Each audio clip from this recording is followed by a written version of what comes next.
আসসালামু আলাইকুম গাইস, কেমন আছেন আপনারা সবাই? আশা করি ভালোই আছেন।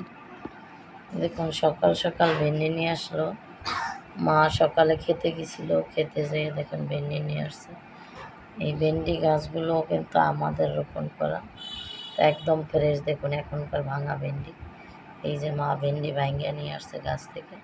ভেন্ডিতে কিন্তু প্রচুর পরিমাণ আল, দেখুন প্রচুর পরিমাণ আল। অনেকটি ভেন্ডি আনছে, অনেকটি ভেন্ডি। দেখুন অনেকটি ভেন্ডি নিয়ে আসছে মা ক্ষেত থেকে যাইয়া।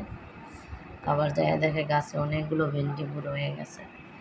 তো যারা যারা ভেন্ডি খেতে চান তো অবশ্যই আসতে পারেন, টাকা লাগবে না, অল্প কিছু হলেই ভেন্ডি দিতে পারবো, অল্প অল্প করে দিতে পারবো। আল্লাহর রহমতে আমরা যে গাছ লাগাইছি সে গাছে অনেক ভেন্ডি হয়েছে।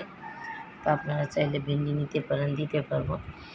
দেখুন অনেকগুলো কিন্তু নিজের তাজা ক্ষেতের